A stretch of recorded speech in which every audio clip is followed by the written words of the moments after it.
see the cattle running away? Someone scared them. And they're looking at them too.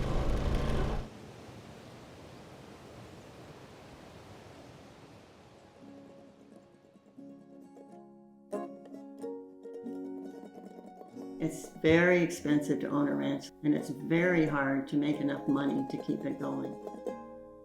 A lot of people that I work with have gone out of the business and they are raising almonds, or they've gone to work in jobs in town. There was a different age where ranchers were really like the shit. But now we're just kind of land rich but cash poor.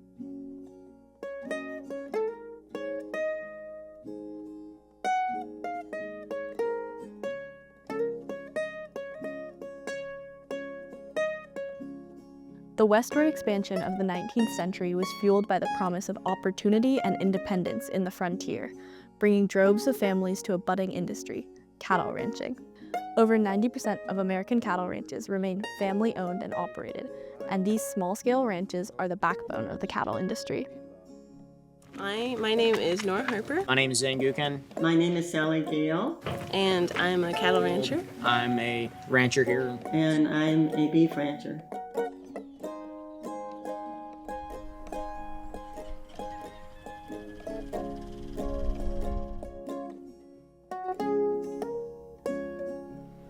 My name is Alex McKeon, and I'm a cattle rancher. My family's been in the ranching business for about 65, 66 years.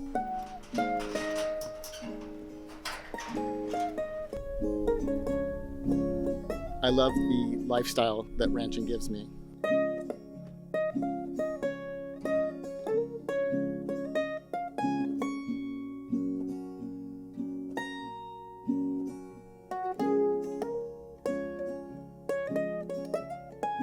The hardest part being a rancher for me is just trying to keep a balance of your finances to get you through that next year.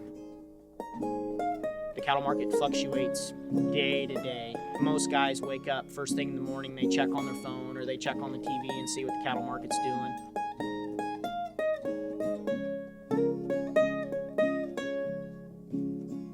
Everybody thinks that farmers are bad or livestock is bad. It has to do with people thinking that we mistreat our animals. Well, that's completely 100% not true at all. We take care of our animals just as good as we take care of ourselves, because without our animals, we're not going to be able to survive.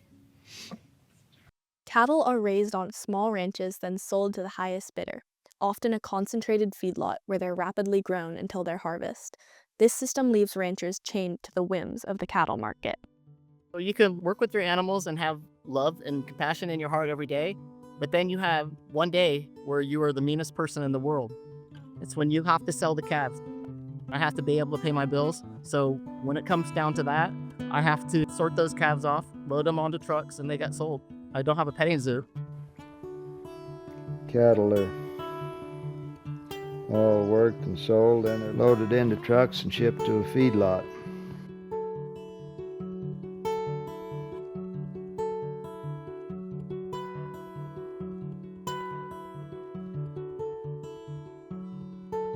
The first time we sold our animals, our calves, we sold them to a broker.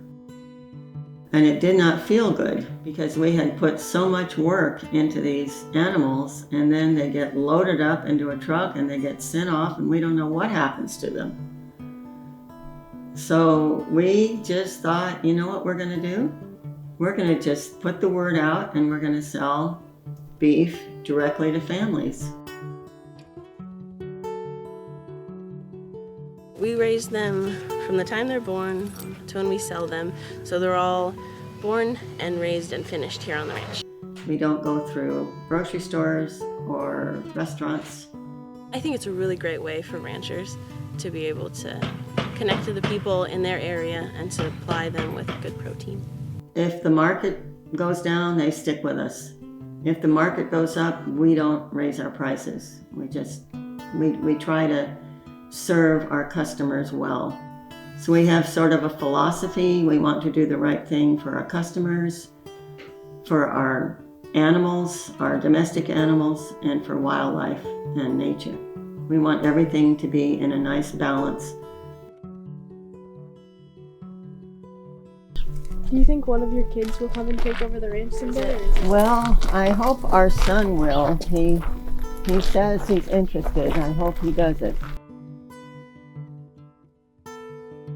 My husband has an off-ranch job, and it really is still kind of that, I think, for a lot of ranchers. A lot of ranchers have to have either one or both people running the ranch have to have off-ranch jobs, and I'd like to make it viable to then, maybe in my lifetime, Ross could stop working, my husband could stop working in town, or it would be set up and really great, and then when Kenneth is older, that he could have it and just be able to work here, and it could sustain him and his family.